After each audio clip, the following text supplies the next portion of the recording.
Bom dia a todos. Em nome da equipa do Departamento Utente da ERSE, apresento os nossos cumprimentos e um agradecimento muito especial pela vossa participação, interesse e disponibilidade para estarem hoje connosco. Agradecemos as palavras do nosso Conselho de Administração, remetemos um agradecimento muito especial aos convidados que estarão connosco na segunda parte do webinar. É de facto uma honra para a nossa equipa e para a ERSE. Em aditamento às palavras já do nosso Presidente, Dr. Pimenta Marinho, diria só que a ERSE desenvolve ações de informação, orientação e apoio aos prestadores de cuidados de saúde, corporizados naturalmente nas suas equipas, a quem é exigível, desde logo, a adequada informação e formação em direitos e deveres dos utentes dos serviços de saúde. Por isso, iniciativas como esta acontecem para apoiar e capacitar os prestadores e os seus profissionais, promovendo comportamentos ajustados à lei e de melhoria contínua. Em 2023, recebemos mais de 130 mil processos de reclamação, elogio e sugestão, que nos transmitiram, assim, a percepção e da satisfação dos utentes pelos serviços prestados. A intervenção específica da entidade reguladora da saúde assenta na monitorização do cumprimento das obrigações legais dos prestadores, tendo por objetivos garantir os direitos dos utentes, prevenir conflitos e, ao mesmo tempo, promover a melhoria da qualidade dos serviços, valores fundamentais atualmente para o equilibrado funcionamento do setor da saúde.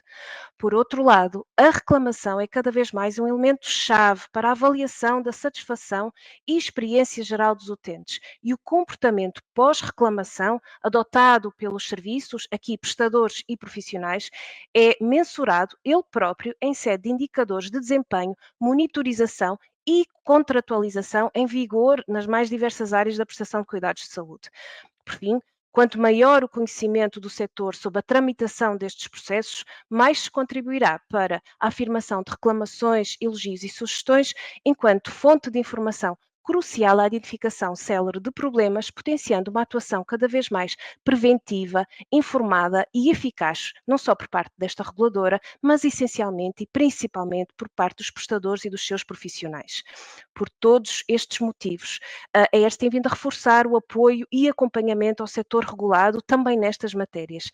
Este webinar surge assim como uma sucessão natural desta estratégia e atuação regulatórias, e é com esta motivação que connosco estarão aqui hoje, e apresento desde já a Teresa Santos, técnica superior de regulação especialista da Unidade de Informação e Literacia do Departamento Utente da ERSE, e o Miguel Carvalho, técnico superior de regulação especialista da Unidade de Gestão de Reclamações do mesmo Departamento do Utente.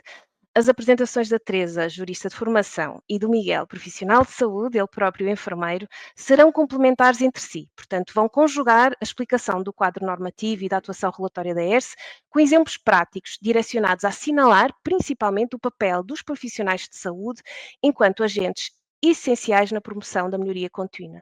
Teremos depois, na segunda parte do webinar, a partir das 11h30, o contributo e a experiência dos oradores que estarão connosco em formato mesa redonda, oradores já apresentados pelo Sr. Presidente e que no início da mesa redonda voltaremos a apresentar-vos.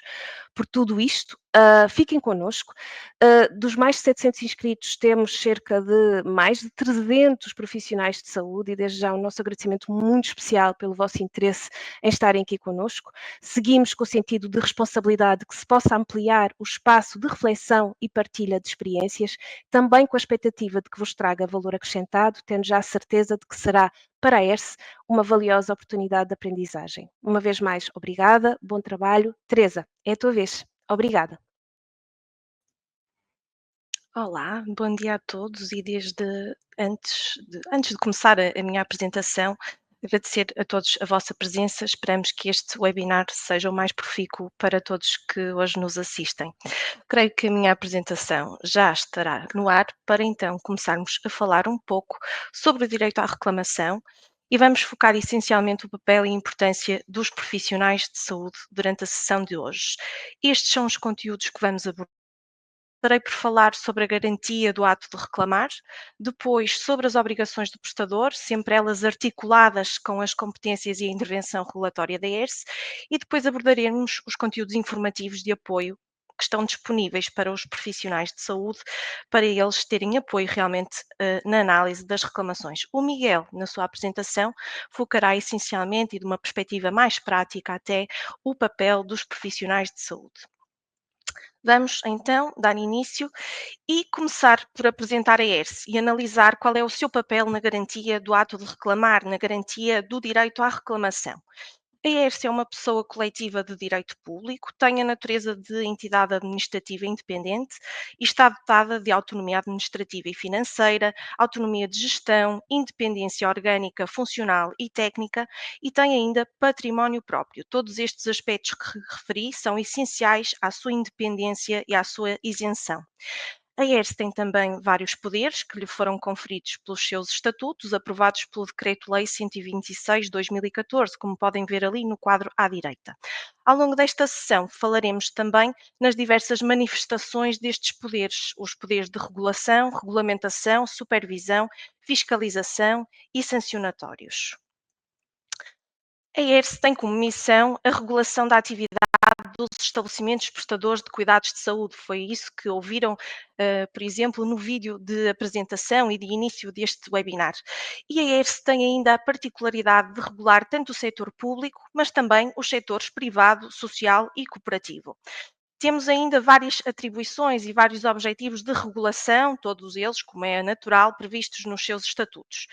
Um desses objetivos é garantir os direitos e interesses legítimos dos utentes e neste âmbito, compete à ERSE apreciar as queixas e reclamações, ainda no âmbito da reclamação, monitorizar o seguimento dado pelos estabelecimentos prestadores de cuidados de saúde às reclamações e, bem assim, promover a capacitação dos utentes e a adoção de medidas de melhoria da qualidade pelos prestadores. É esta também uma das tónicas do nosso webinar.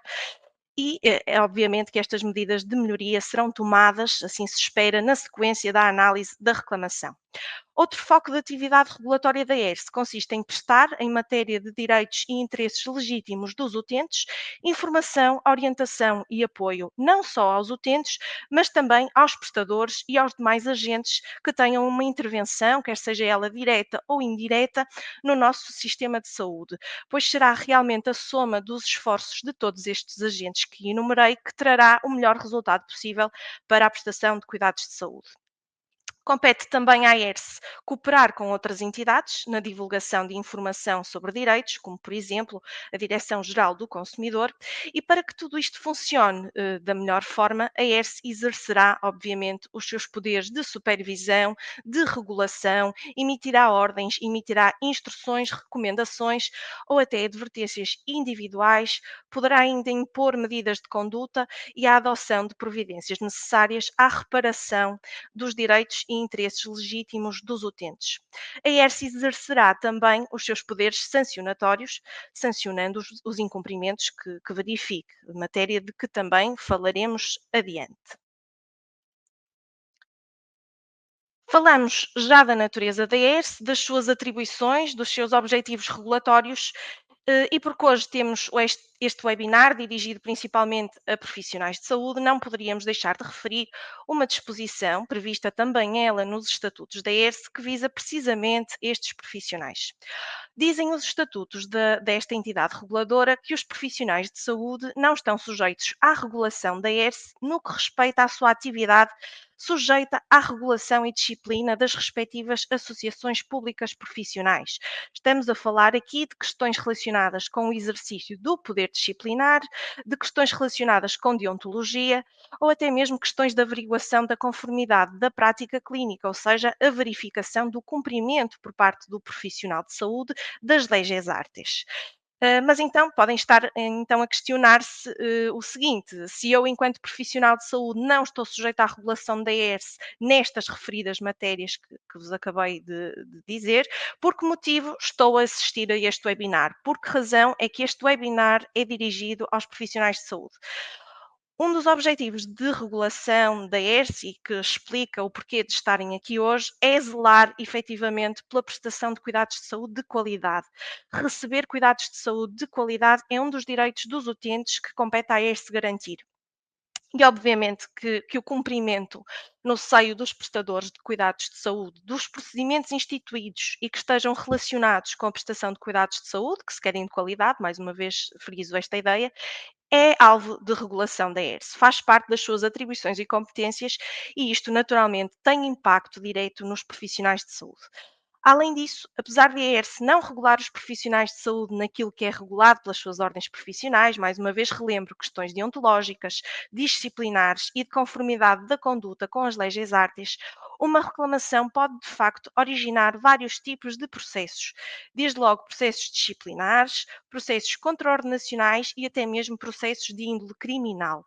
Portanto, a ERS, no exercício das suas atribuições e competências e no âmbito do tratamento dos processos de reclamação, pode efetivamente determinar o envio dos processos de reclamação para as ordens profissionais ou até mesmo para o Ministério Público para ser averiguada a conduta do profissional de saúde. Mas a ERSE não se move sozinha. Temos, em Portugal, e creio que todos terão esta ideia, temos um sistema de saúde complexo, com vários agentes, várias entidades, cada uma delas com uma esfera de atribuições, e de competências delimitada. A ERSE é um destes agentes, já vimos no início qual é a natureza desta entidade reguladora, uma entidade administrativa independente, portanto, frisar que a ERSE não está sujeita à tutela do governo, neste caso, não está sujeita à tutela do Ministério da Saúde. E não querendo abordar cada uma das entidades que aqui vêem no slide, vou apenas destacar o setor público empresarial, onde se incluem as unidades locais de saúde e os institutos portugueses de oncologia, sujeitos à regulação da ERSE. Destaco também os prestadores de cuidados de saúde do setor privado, cooperativo e social, também eles regulados pela ERSE. Temos depois a administração indireta do Estado, desde logo composta pela recente direção executiva do SNS, mas também pela ACSS, Infarmed, INEM, ICAD, entre outros organismos. Por outro lado, temos também a administração direta do Estado, corporizada pelo Ministério da Saúde, mas também pela IGAS e pela DGS. Depois temos também as ordens profissionais. Com certeza, hoje, assim esperamos, temos aqui profissionais de saúde de áreas distintas, médicos, enfermeiros, psicólogos, fisioterapeutas, entre outros, e todos estes são representados e regulados por uma associação pública profissional, por uma ordem profissional. Portanto, é neste vasto universo de agentes que nos movemos quando falamos do sistema de saúde português. Antes de prosseguirmos, e para não amassar ninguém, a dizer apenas que neste slide consta informação sobre o quadro legislativo em vigor relativo ao direito à reclamação, pelo que estes são os diplomas que efetivamente vão ser abordados hoje, de uma forma mais simples, é certo, mas que poderão todos consultar caso tenham dúvidas sobre estas matérias. Uma das principais ideias que devem reter e que devem levar para até ao final deste webinar e, obviamente, para a vossa vida profissional é a seguinte: o direito a reclamar é um direito fundamental, estando previsto na Constituição da República Portuguesa e é, de facto, um mecanismo de resolução de conflitos. A Constituição diz o seguinte: o primeiro ponto a reter é que todas as pessoas têm o direito de apresentar reclamações para a defesa dos seus direitos. Segundo ponto a reter, que têm o direito de ser informadas sobre o resultado da apreciação das reclamações que apresentaram. Portanto, independentemente da sua natureza singular ou coletiva, da sua nacionalidade, da sua residência, todas as pessoas têm o direito a reclamar sobre todos e quaisquer aspectos que estejam relacionados com a prestação de cuidados de saúde e a obter uma resposta adequada, clara e perceptível a essa reclamação. Esta disposição da Constituição tem também concretização na Lei de Bases da Saúde, uma lei de valor reforçado, e ainda na Lei 15/2014, que veio consolidar a legislação em matéria de direitos e deveres dos utentes. E quando falamos em todas as pessoas poderem apresentar reclamações, assumimos aqui um conceito amplo de utente. Utente será quem frequenta, quem utiliza ou acede ao estabelecimento prestador de cuidados de saúde, e não apenas os utentes que recebem efetivamente os cuidados de saúde, mas também será utente para efeitos da apresentação de uma reclamação quem, por exemplo, acompanha ou visita utentes. Também é importante termos aqui presente o conceito de reclamação lato, amplo, presente no Regulamento 65/2015. Para efeitos deste regulamento, uma reclamação é toda e qualquer manifestação assumida e comunicada por escrito pelos utentes e que poderá ser de discordância, de insatisfação, de sugestão, de alegação de eventual incumprimento ou de satisfação ou elogio para com profissionais, para com serviços ou procedimentos documentos do estabelecimento prestador de cuidados de saúde. Na sessão de hoje, estamos focados na reclamação, é certo, enquanto manifestação de desagrado e de discordância. Outra importante ideia a reter é a seguinte: não há reclamações oficiais e não oficiais, digamos assim. Não há reclamações, umas mais válidas do que outras. Todas elas têm a mesma dignidade e todas elas devem ser tratadas da mesma forma.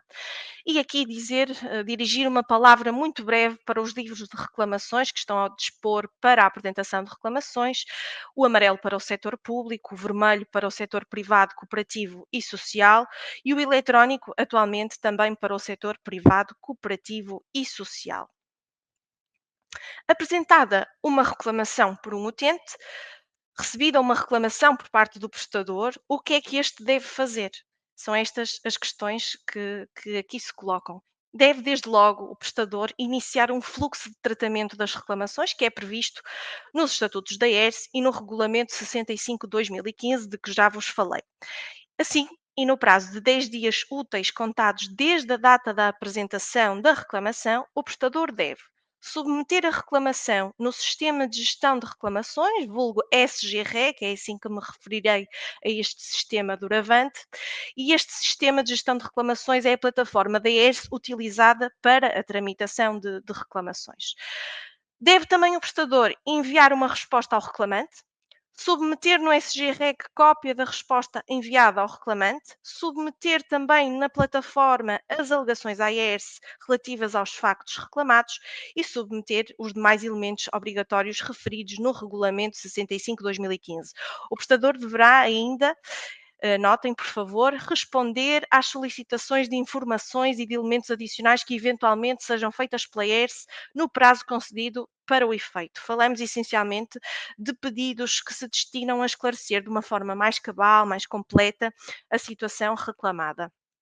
Caso estas obrigações que impendem sobre os prestadores não sejam cumpridas, a ERSE poderá lançar mão dos seus poderes sancionatórios e desencadear um processo de contraordenação que poderá culminar com a aplicação, por exemplo, de uma sanção, que poderá ser, a título de exemplo, também uma coima. Já vimos que uma das obrigações dos prestadores é responder ao reclamante. Esta resposta deverá ser atempada e com qualidade e também deverá cumprir algumas regras. Esta resposta ao reclamante deve ser realizada por escrito, deve ser fundamentada e completa, ou seja, deve abarcar todas as questões levantadas na reclamação, deve ter um conteúdo concreto, não pode ser vaga, deve ser direcionada ao esclarecimento e resolução da reclamação apresentada, deve permitir, no fundo, uma apreciação cabal da situação concreta e deve ainda, muito importante, identificar as medidas tomadas ou a adotar ainda pelo prestador. Esta resposta ao reclamante deve também ser prestada independentemente do tempo decorrido desde a apresentação da reclamação. Outra das obrigações dos prestadores, como vimos, é a obrigação de apresentar alegações à ERSE. Estas alegações devem espelhar a versão dos factos do prestador, ou seja, é o espaço para este exercer o seu contraditório, devendo por isso ser fundamentadas, completas e assim permitirão uma apreciação cabal dos factos reclamados pela ERSE. Notem, por favor, que o conteúdo destas alegações pode até não coincidir com o da resposta remetida ao reclamante pelo prestador. Outro ponto a reter é o seguinte: os prestadores não devem remeter à ERSE as pronúncias dos profissionais envolvidos. Mais à frente, o Miguel vai desenvolver um bocado este tema de uma forma mais prática. No entanto, gostaria que ficassem já com a ideia de que as alegações devem ser finais, ou seja, devem resultar já de um trabalho de consolidação de informação por parte do prestador de cuidados de saúde, por parte dos gabinetes do cidadão. Não podemos deixar ainda de salientar que uma resposta ao reclamante e umas alegações à AES que sejam completas e fundamentadas têm muitos benefícios. Desde logo, diminuem o tempo de tratamento das reclamações, eliminam a necessidade de ERSE fazer pedidos de informação adicionais, aumentam a qualidade global da monitorização e apreciação no tratamento das reclamações pela ERSE e também potenciam a satisfação do utente, melhorando deste modo a comunicação entre o prestador, entre a ERSE e entre o utente. Agora dar-vos uma ideia dos números, de que estamos a falar. Conseguimos perceber, pelo primeiro gráfico que aqui vos mostro, que a distribuição anual de reclamações, elogios e sugestões submetidos à ERSE é de facto expressiva. Em 2023 foram submetidos à ERSE 136.714 processos, entre reclamações, elogios e sugestões. Neste ano, em 2024 e até 31 de outubro, já foram submetidos 109.152 processos. Notem, por favor, que estes números incluem processos de reclamação com datas de ocorrência, ou seja, os factos ocorreram em datas anteriores. Portanto, em 2024 podemos ter aqui processos com datas de ocorrência em 2023 ou até nos anos anteriores. No que respeita aos processos submetidos à ERSE até 31 de outubro e com ocorrência em 2024, como podem ver no quadro do canto inferior esquerdo, temos já 72.364 reclamações, sendo certo que a maior parte diz respeito, por confrontação com o quadro do canto inferior direito, ao setor público. No que respeita aos temas das reclamações, são estes que aqui vêem essencialmente acesso a cuidados de saúde e segurança do doente, tempos de espera, questões financeiras, procedimentos administrativos, instalações, focalização no utente, são variados os temas. Em termos de tipificação de reclamações, ou seja, da atribuição de um tema a uma reclamação, o acesso a cuidados de saúde continua a assumir uma posição cimeira, sendo certo que este tema é monitorizado pela ERSE com um maior enfoque nos prestadores do setor público. Já o tema dos cuidados de saúde e segurança do doente é transversal a todos os setores, público, privado, cooperativo e social, e por seu turno também, o tema questões financeiras tem uma maior incidência, como deverão compreender, em termos de tipificação de reclamações no setor privado. Já vimos as obrigações que recaem sobre os prestadores, passemos agora então à forma como a ERSE faz a leitura e a apreciação de todas as reclamações que lhe são submetidas. Notem que esta necessidade de a ERSE conhecer todas as reclamações prende-se com permitir uma intervenção regulatória contemporânea, uma intervenção regulatória com efeito útil. Ora, as reclamações podem dar entrada na ERSE por várias formas, podem ser submetidas pelos prestadores, pelos utentes ou até por outras entidades. Depois, as reclamações são classificadas por assunto e, em função desse assunto, são-lhe atribuídos diferentes níveis de gravidade. Uma reclamação sobre qualidade dos cuidados prestados, naturalmente, poderá ter, à partida, uma maior gravidade do que uma sobre procedimentos meramente administrativos. As reclamações também são priorizadas para leitura e apreciação de acordo com esta gravidade que lhes é previamente atribuída. Notem, por favor, também que as equipas da ERSE são multidisciplinares e estão divididas para a análise das reclamações conforme o assunto, a sua complexidade e o seu impacto.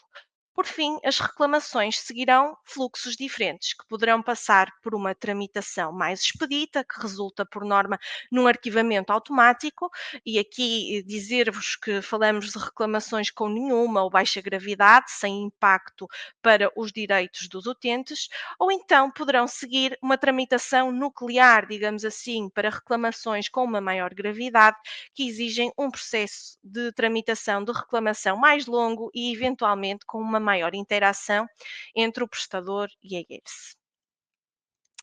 A ERSE aprecia as reclamações de que tem conhecimento, todas as reclamações de que tem conhecimento, competindo-lhe analisar os fundamentos, então, que levaram ao exercício do direito de reclamação e procede, então, a uma análise individual, a uma análise casuística, analisando as reclamações de uma dupla perspectiva. Analisa-as de uma perspectiva processual, verificando se estão a ser cumpridas pelo prestador as suas obrigações de tramitação das reclamações, de que já falamos. Portanto, estamos aqui a falar de uma análise formal e analisa as reclamações de um ponto de vista material, ou seja, analisa o seu conteúdo material. A partir da análise do conteúdo material da reclamação, caberá à ERSE intervir nos casos de incumprimento de requisitos ou procedimentos fundamentais para a qualidade e segurança dos cuidados ou para o livre exercício dos direitos de acesso a cuidados de saúde e outros direitos e interesses legítimos dos utentes, e poderá ainda a ERSE encaminhar a reclamação para a instituição com incumbências específicas para a análise da matéria em causa, matéria que também desenvolveremos de seguida. Passemos agora aos desfechos dos processos de reclamação e aos impulsos que daí podem ser originados. O primeiro desfecho é dar o processo como terminado. Este tipo de decisão recai sobre processos em que a ERSE de facto não detectou qualquer tipo de incumprimento por parte do prestador, ou caso a ERSE tenha verificado que houve incumprimento, o prestador garantiu, contudo, a resolução da situação ou adotou medidas corretivas para evitar que tal se repita no futuro. Naturalmente, estamos aqui a falar de processos de reclamação em que não houve um impacto relevante nos direitos e interesses legítimos dos utentes. Depois, podemos ter um outro desfecho, a apensação a processos em curso na ERSE. Estamos perante processos de inquérito, de monitorização, por exemplo, mas também fiscalizações que se relacionam com o tema concretamente suscitado naquela reclamação e cuja apensação faz por esse motivo sentido. Falaremos destes processos daqui a pouco. Este tipo de decisão aparece também quando são realmente detectados indícios de incumprimento reiterado de requisitos ou procedimentos que estejam relacionados com a garantia dos direitos dos utentes. Caso a reclamação em causa convoque questões que não estão ainda a ser analisadas em sede de processos que estejam em curso na ERSE, irá ser determinada a abertura de novos processos, que, como vos disse, podem ser distintos: fiscalizações, monitorização, inquéritos ou mesmo processos de contraordenação. Por outro lado, a decisão de encaminhar para uma entidade externa considerada competente é tomada quando a ERSE é confrontada com factos que não se incluem nas suas atribuições. Por exemplo, quando estamos perante uma reclamação que contenha factos relacionados, e aqui vamos repescar um bocadinho daquilo que eu já vos disse num dos primeiros slides. Quando estamos perante uma reclamação que contenha factos relacionados com má prática clínica, má conduta do profissional de saúde, desrespeito por normas de caráter deontológico ou factos que possam configurar crimes, como vos disse. Notem ainda que um processo de reclamação pode até ser objeto de várias ações de intervenção regulatória pela ERSE. E já que um dos desfechos é o encaminhamento para uma entidade externa, deixo-vos este gráfico que demonstra o número de reclamações encaminhadas pela ERSE com data de ocorrência em 2024 até 31 de outubro. Verificamos que foram encaminhadas 481 reclamações. A Ordem dos Médicos, seguida da Ordem dos Enfermeiros e da Ordem dos Médicos Dentistas, são as associações públicas profissionais que de facto receberam mais reclamações. Destacamos ainda o envio de reclamações para o Ministério Público, para a Comissão Nacional de Proteção de Dados, para a Comissão para a Igualdade e contra a Discriminação Racial, entre outras entidades. Nem todas as entidades, notem, por favor, para as quais encaminhamos reclamações, estão neste quadro. Algumas constam desta rubrica que ali vêem, outros. E, por favor, notem também que estamos só a focar neste slide as reclamações encaminhadas por factos ocorridos em 2024, mas em cada ano, no total, o volume de processos encaminhados é superior. Em 2023, para terem uma ideia, a ERSE efetuou 2.706 encaminhamentos de reclamações. No primeiro semestre de 2024, foram efetuados 1.275 encaminhamentos de reclamações. Toda esta informação faz parte dos relatórios do Sistema de Gestão de Reclamações, que são disponibilizados pela ERSE no seu site, e mais à frente também, quando fizermos uma breve incursão no nosso site, também vos mostrarei onde é que vocês os podem consultar. Já vimos os desfechos que os processos de reclamação podem ter, passemos agora aos impulsos em termos de intervenção regulatória da ERSE, em termos de outra intervenção regulatória da ERSE, que os processos de reclamação podem originar. Desde logo, como ali vêem, ações de fiscalização. A análise de reclamações possibilita, de facto, a identificação de situações que devem ser analisadas em loco por uma equipa de fiscalização da ERSE, que é composta por vários elementos com diferentes áreas de formação. Temos também os processos de monitorização, que são processos administrativos e que permitem o acompanhamento do nível de cumprimento dos prestadores e a monitorização do seu cumprimento quanto a obrigações que lhes incumbam e que podem visar os mais variados temas relacionados com direitos dos utentes.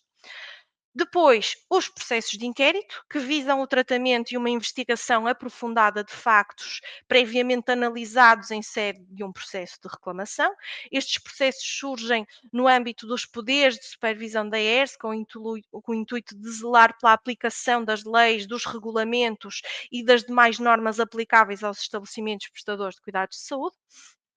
E isto é feito mediante a emissão de ordens de instruções, bem como recomendações ou advertências individuais aos prestadores.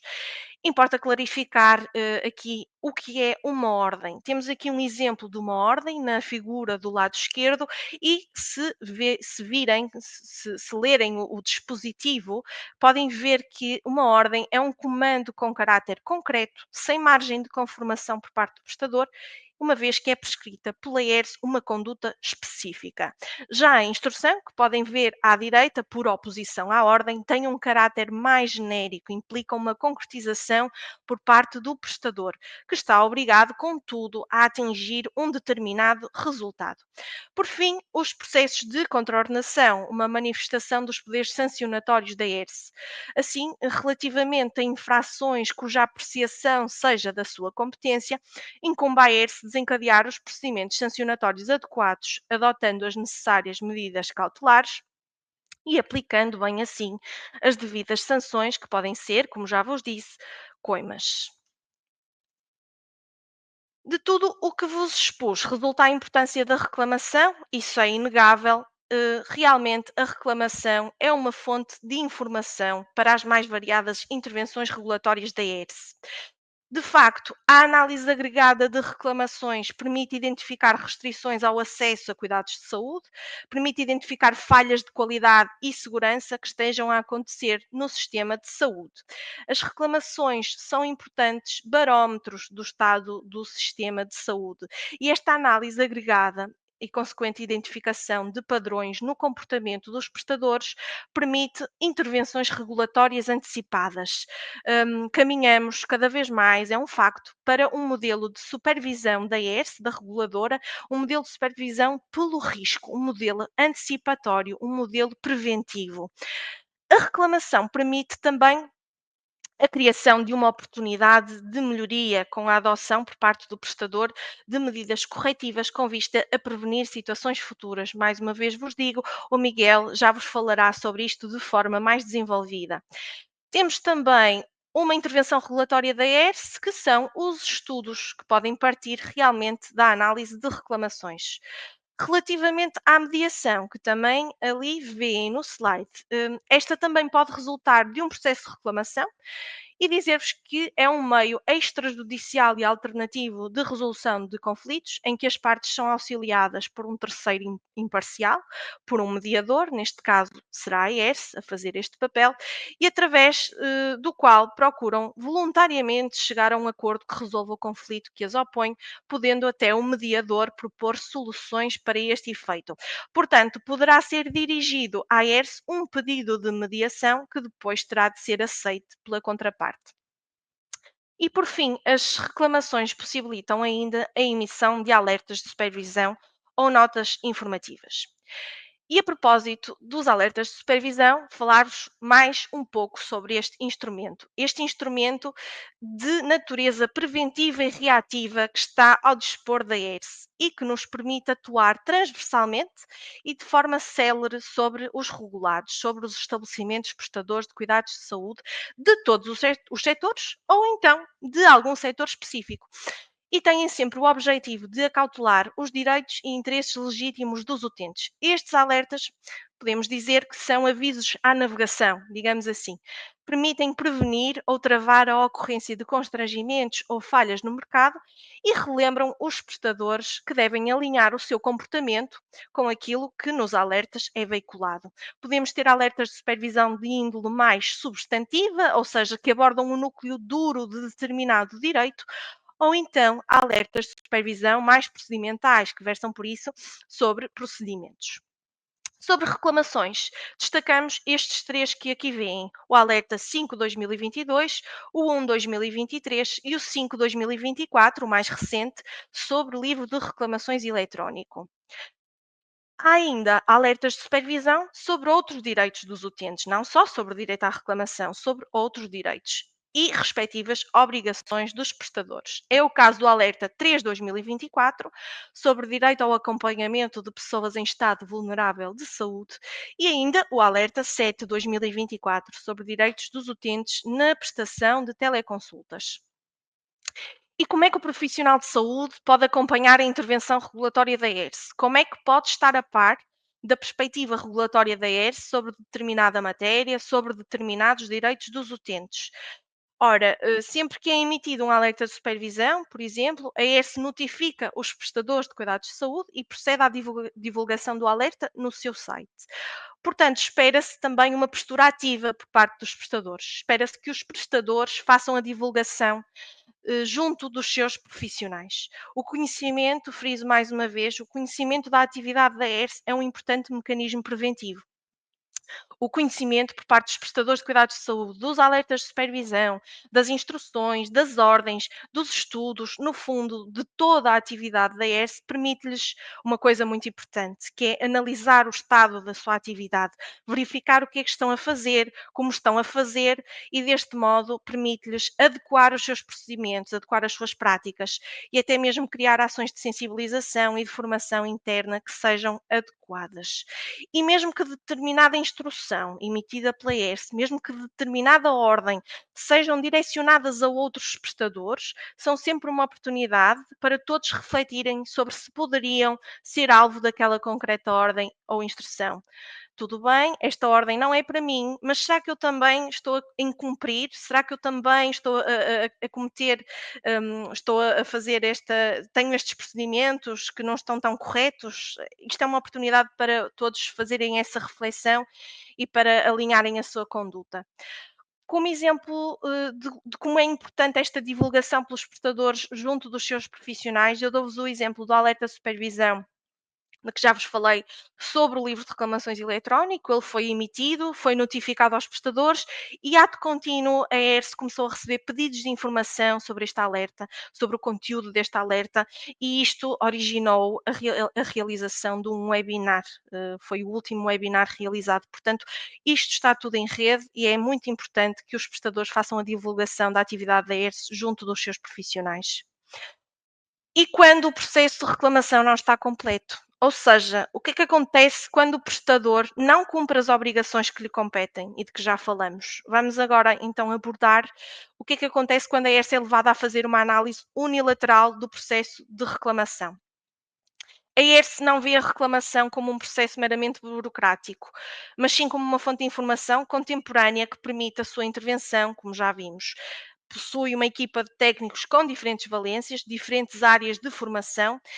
As reclamações, para terem uma ideia, sobre cuidados de saúde, são analisadas por técnicos com formação na área da saúde, como por exemplo enfermeiros, como é o caso do Miguel, meu colega de painel. Na ausência de resposta por parte do prestador, a ERSE não bloqueia a sua análise. A tramitação do processo de reclamação vai seguir, vai avançar, mesmo se a ERSE não tiver resposta do prestador, sendo certo que a informação será apreciada pela ERSE pelo ponto de vista de maior gravidade, por forma a alcançar-se uma maior segurança jurídica. Obviamente que quanto mais escassa for a informação fornecida pelo prestador à ERSE, mais conservadora é a análise desta reguladora.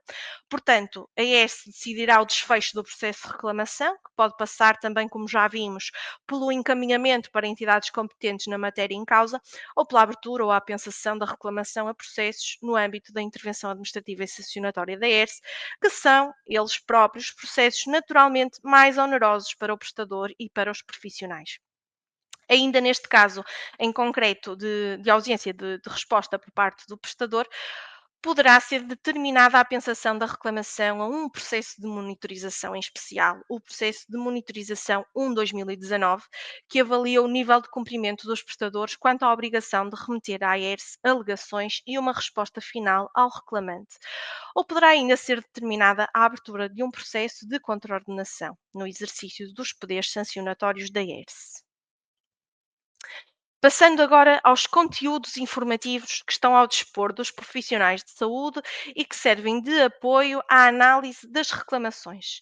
Apresentar-vos em primeiro lugar, e antes de fazermos a breve incursão pelo nosso site, que vos tenho vindo a prometer, a publicação Direitos e Deveres dos Utentes dos Serviços de Saúde, que já vai na sua 10ª edição e tendo sido publicada pela primeira vez em 2021.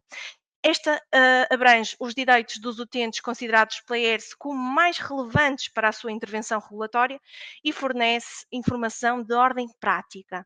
Recolhe permanentemente legislação e constitui, deste modo, um repositório daquilo que é a intervenção e a interpretação da ERS, contando com versões consolidadas, contando com versões simplificadas e assumindo-se como uma ferramenta importante para a prevenção de comportamentos ilícitos dos prestadores, de diminuição da conflituosidade entre prestadores e utentes e ainda como uma ferramenta de promoção de comportamentos mais esclarecidos por parte de todos, o que levará, esperamos nós, a uma utilização mais racional dos cuidados de saúde. Com isto, visa-se promover a capacitação de todos os agentes do sistema de saúde e auxiliar ao cumprimento dos direitos dos utentes. Portanto, esta publicação é de facto de consulta obrigatória para quem quer aprimorar a qualidade das suas alegações à ERS, das respostas fornecidas aos reclamantes e da sua atividade cotidiana em geral. Esta publicação gira, em torno de 10 direitos.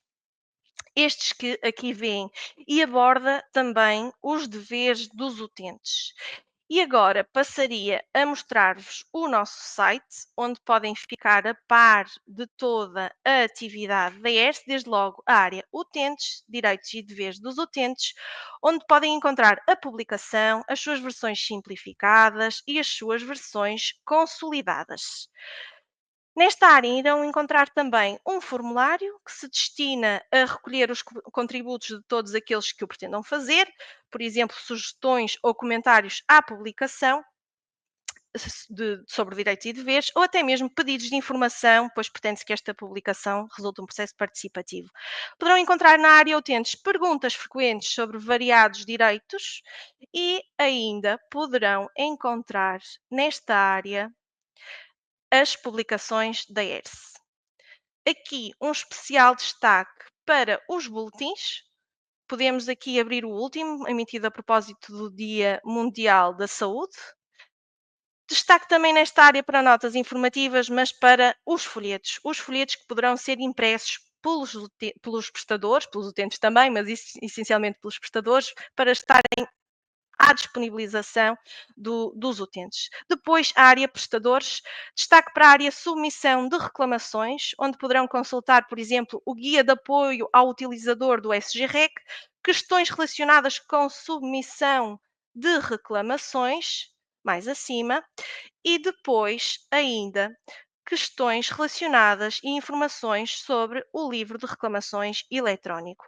Voltando à área prestadores, poderão também consultar alertas de supervisão, mas também comunicados e informações. Podemos ver que, por exemplo, os alertas de supervisão estão ordenados por ano, aqui encontram todos, e poderão ainda consultar perguntas frequentes sobre variados temas. Vamos passar agora à área atividade. Se selecionarem a área defesa dos direitos dos utentes, poderão encontrar os relatórios do Sistema de Gestão de Reclamações do SGREC, como já vos disse, estando já disponível o relatório do primeiro semestre de 2024. Poderão encontrar também a intervenção sancionatória da ERS, onde poderão consultar os processos de contraordenação instaurados e as sanções aplicadas. Se selecionarem regulação económica, encontrarão os estudos e em supervisão encontrarão as deliberações e novamente os alertas de supervisão, entre outros instrumentos. Se passarmos agora à área eventos, Vamos aqui ter vídeos informativos, conteúdos de apresentações, artigos de opinião. É o que se passa aqui, por exemplo, na área dos fóruns temáticos 20 anos, 20 temas. Temos ali o calendário, temos aqui os vídeos das apresentações. Depois temos o nosso evento anual, as Jornadas ERSE, já houve várias edições. Se abrirmos as de 2023, temos aqui as apresentações feitas pelos oradores, temos as publicações dos artigos de opinião, os vídeos, as sínteses curriculares, portanto, o que não falta é informação. Depois, os webinars, o último, como vos disse, sobre o livro de reclamações eletrónico, também tem muito esta ótica. Os vídeos das apresentações, portanto, também podem consultar aqui nesta área informações mais detalhadas sobre o livro de reclamações eletrónico. E depois na área de eventos também temos as conferências, a conferência dos 20 anos da ERSE, que decorreu ano passado, e a conferência deste ano.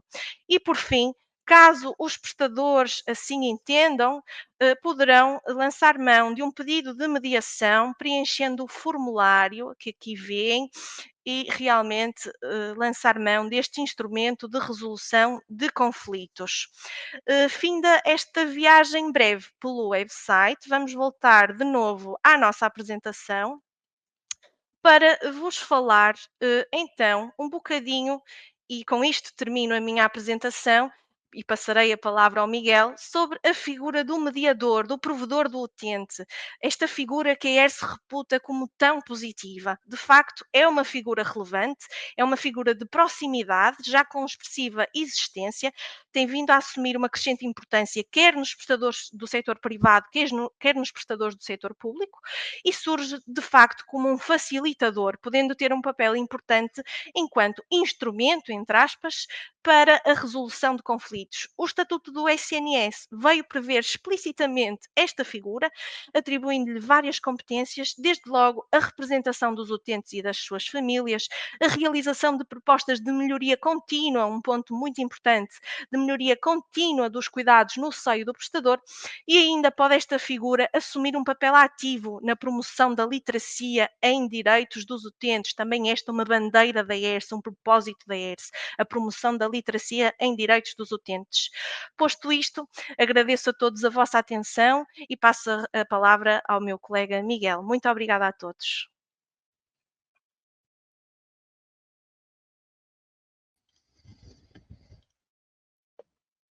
Ora, muito bom dia a todos. Agradeço desde já a presença e a audiência que está a assistir-nos desde as várias plataformas. Após o devido enquadramento jurídico realizado pela Teresa, cabe-me agora o papel de aproximar os termos apresentados àquilo que é a realidade prática do tratamento das reclamações.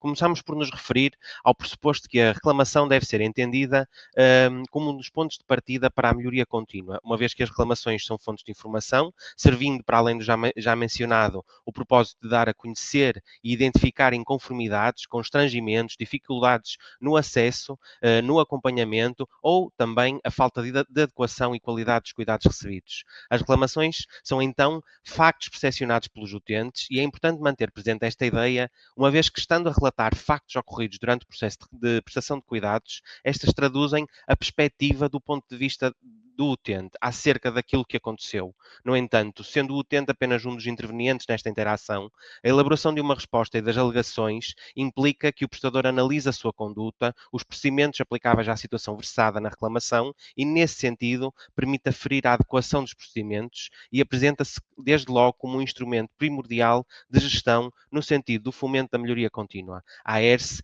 cabe, obviamente, a monitorização, a supervisão, o acompanhamento de todos estes processos que visam a contínua melhoria do sistema de saúde nacional, podendo recorrer, como já foi referido, aos seus poderes nos casos aplicáveis. Em primeiro lugar, então, falemos aqui do qual é que é o papel do profissional de saúde. Em primeiro lugar, saliento o seu papel enquanto elemento de proximidade, já que é este que se relaciona com os utentes, que comunica com os mesmos e intervém no processo de cada indivíduo, mesmo antes de existir um processo de reclamação. Sendo a reclamação uma reação posterior ou uma interação com os profissionais, é impossível não falar sobre a importância que estes assumem em todo o processo de tratamento, até porque, como disse, são estes que intervêm, ou seja, que interagem com o utente, têm uma relação de proximidade, uma relação física, vivenciaram a situação exposta na reclamação, reúnem os conhecimentos técnicos e científicos que sustentam decisões e atitudes terapêuticas que foram definidas no processo de tratamento dos utentes, têm a oportunidade de identificar precocemente as dificuldades sentidas, os constrangimentos e as inconformidades relatadas pelos utentes e, por sua vez, podem desde logo envolver-se em conjunto com a equipa multidisciplinar na resolução da situação concreta ou na proposta de oportunidades de melhoria. Em segundo lugar, os profissionais de saúde, já na sequência da apresentação da reclamação, assumem o papel de serem um contributo adicional para o conhecimento integral dos factos, nas situações, obviamente, em que estiveram envolvidos, possibilitam um contraditório, já como foi referido pela Teresa. Queremos com isto dizer que os gabinetes ou as entidades que preparam as respostas e garantem a resposta ao utente poderá não conseguir apresentar uma resposta concreta e esclarecedora ao reclamante se não tiver a versão dos factos daqueles que foram os profissionais envolvidos na situação. Permitem também esclarecimentos que podem evitar diligências adicionais ou encaminhamento para outras entidades, tal como veremos de seguida também com alguns exemplos que apresentarei. Quando tempestiva, evita fluxos desnecessários por parte do prestador. No fundo, queremos dizer que uma resposta pronta evitará o trabalho extra e em comunicações adicionais entre o prestador, a ERS e o reclamante. E, obviamente, que desempenha também aqui um papel de fator de eficiência, uma vez que têm conhecimento contemporâneo dos aspectos críticos e identificados, e podem trabalhar nos processos de mudança, sendo isso, obviamente, parte importante do processo de melhoria contínua. Entende-se, portanto, que o papel dos profissionais de saúde deve ser participativo. Começando a tornar prático aquilo que foi anteriormente referido pela Teresa acerca das implicações da falta de resposta, a nossa estratégia foi trazer-vos exemplares fictícios de reclamações tipo analisadas pela ERSE, que não serão lidas na íntegra, mas servirão de base para abordar a importância dos profissionais de saúde se pronunciarem sobre as reclamações em que estão envolvidos. Assim, a reclamação versa sobre a adequação e a qualidade dos cuidados prestados por uma profissional, enfermeira, ao seu pai, concretamente sobre o tratamento realizado a uma ferida. Vejamos então que a presença de informação por parte do prestador de cuidados de saúde garantiria a possibilidade de o técnico que analisa a reclamação ter um melhor conhecimento da situação e do processo de decisão do profissional que está exposto naquela reclamação. No entanto, mantendo-se a ausência de alegações, procede-se à análise unilateral do relatado, garantindo a segurança jurídica baseada nos factos do ponto de vista do reclamante. Podemos, inclusive, refletir sobre os aspectos que poderiam ser abordados na pronúncia dos profissionais. Por exemplo, e atendendo ao exemplo, se foi permitido ao utente colocar-se numa posição de conforto para a realização do procedimento. Algum tipo de esclarecimento sobre a postura adotada pela profissional, que alegadamente foi menos empática e delicada, ou um esclarecimento sobre a decisão ou o processo de decisão relacionado com a técnica realizada e o motivo pelo qual levou à adoção daquele procedimento e não outro. Repetimos este slide até propositadamente para reforçar as ideias que já foram aqui transmitidas pela Teresa, nomeadamente dizer-vos que a ERSE, enquanto reguladora, apreciará a reclamação com os factos que existirem e até é por isso que na ausência de uma resposta completa, aliás, completa ou na total ausência de resposta, a ERSE insiste com o prestador para o envio das suas alegações. Neste sentido, poderá muitas vezes verificar-se a assunção da necessidade de outras diligências, que sendo adicionais, poderiam não ser encetadas caso o prestador fornecesse informação adequada à ERSE. Por exemplo, face à escassez da informação, a ERSE pode considerar necessária a realização de uma fiscalização, que é um dos processos regulatórios de intervenção desta reguladora. Imaginemos outro caso, este mais excepcional, em que um reclamante envia à ERSE a seguinte reclamação: fui ao serviço de urgência e fui vítima de negligência médica. Sendo certo que não é possível considerá-lo um facto, mas sim uma conclusão do utente, coloca-se a questão: compete à ERSE recolher provas junto do utente daquilo que alega? A resposta é não. Não compete à AERS recolher provas junto do utente em matéria para as quais não é competente, pelo que se não tiver resposta do prestador que contrarie esta afirmação, terá de encaminhar o processo para as entidades competentes. Neste caso, tratando-se de um ato de negligência ou de possível negligência, será encaminhado para a Ordem dos Médicos e para o Ministério Público. A reclamante, nesta outra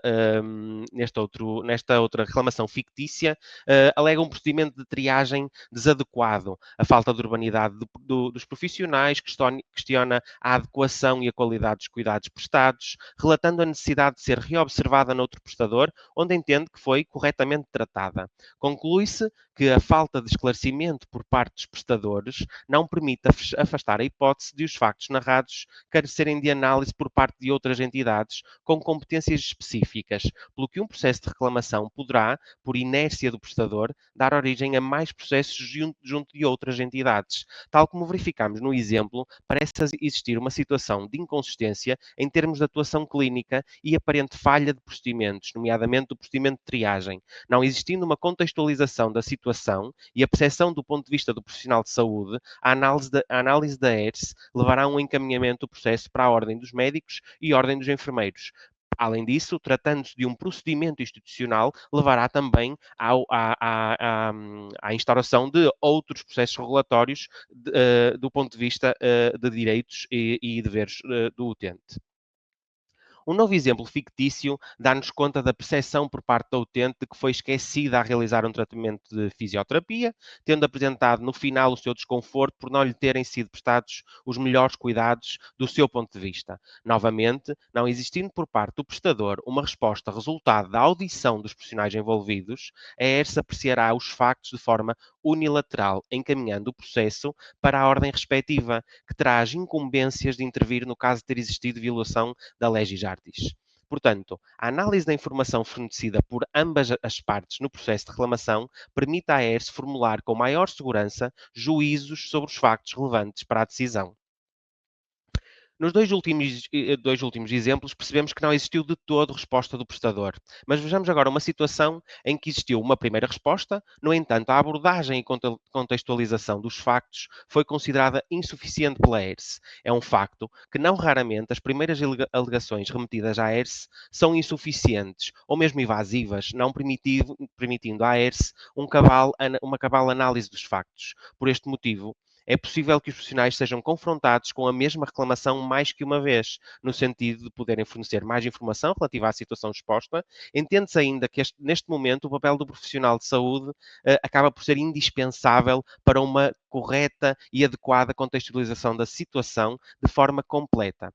Mais uma vez, volto a referir que na ausência de resposta a estes pedidos de informação, a análise não vai bloquear e, portanto, vai avançar de um ponto de vista unilateral.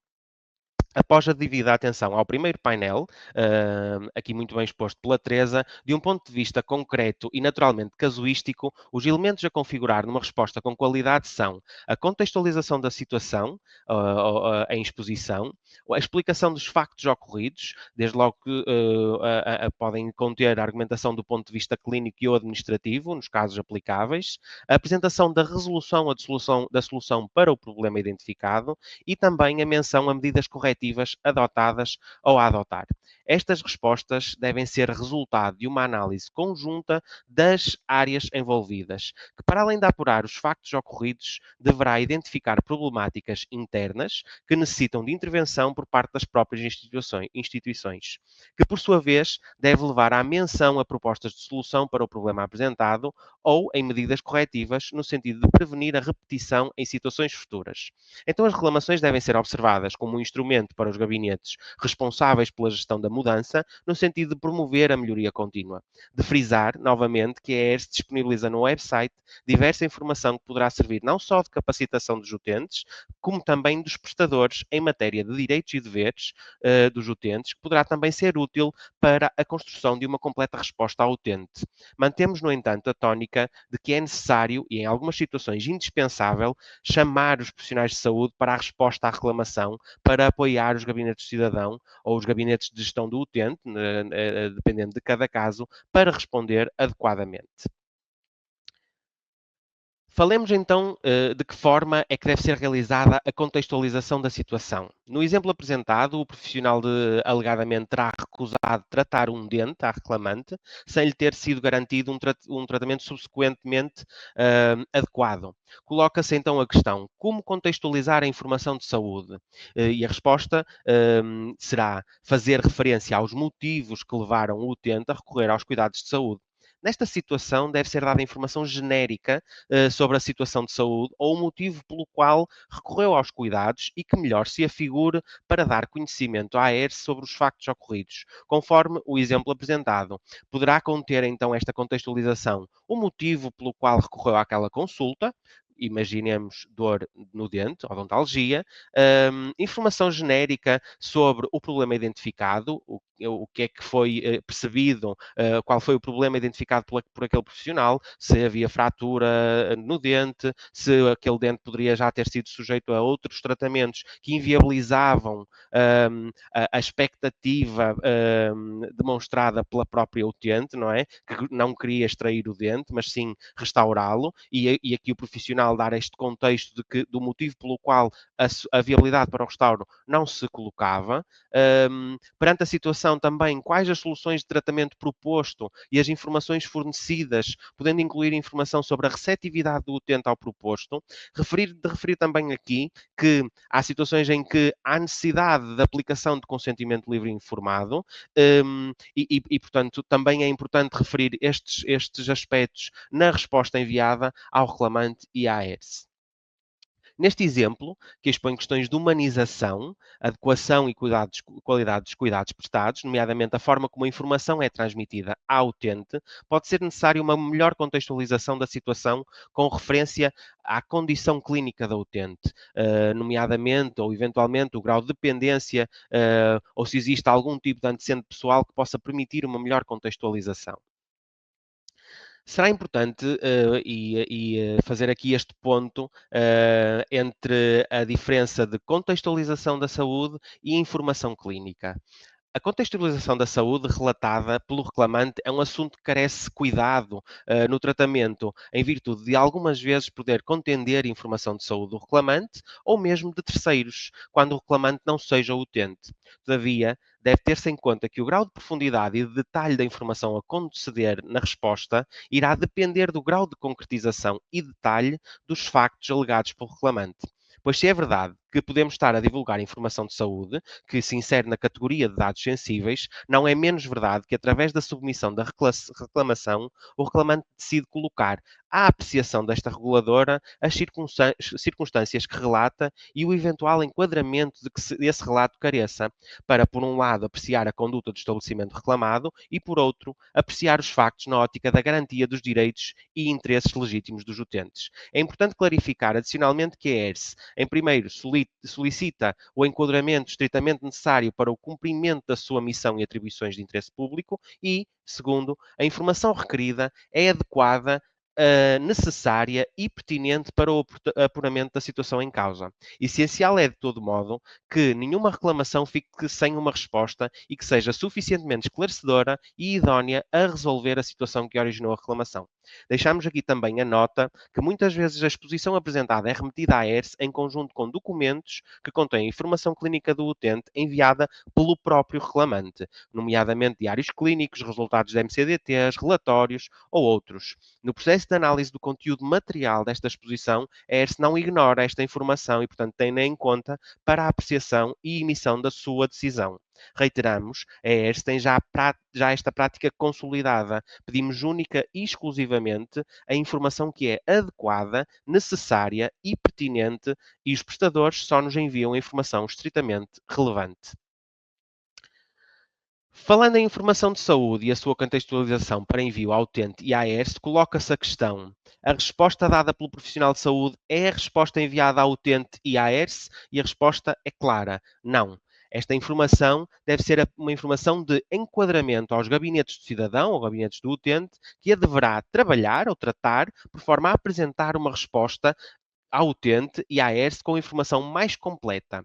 Não podemos deixar de dar ênfase novamente à nota de que, enquanto entidade administrativa e de direito público, a ERS responde a pedidos de acesso à informação administrativa, podendo o utente aceder a toda a documentação que compõe um ou os vários processos de reclamação que foram apresentados pelo próprio e em curso nesta reguladora, se este assim o requerer. Isto para sublinhar que as pronúncias dos profissionais devem ser um contributo para estruturar uma resposta completa e não totalmente transcritas ou enviadas na íntegra como resposta à reclamação ou tanto ao reclamante como à ERS.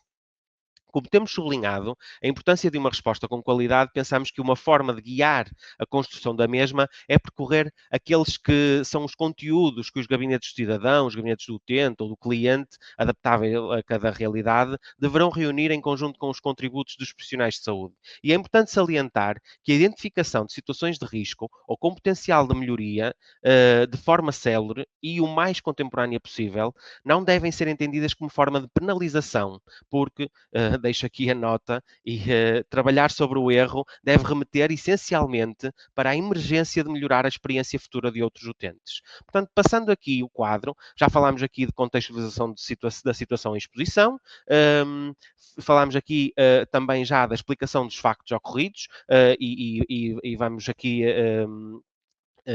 dissecar um bocadinho mais aqui esta informação, perante a situação, quais as soluções de tratamento proposto e informações fornecidas, incluindo, lá está, a receptividade do utente ao proposto, esclarecimento sobre as medidas adotadas para informar o utente ou o reclamante, esclarecer sobre as atitudes terapêuticas e os cuidados instituídos no episódio, remetendo para a área ou para o departamento em que foram prestados os cuidados, urgência, consulta, internamento.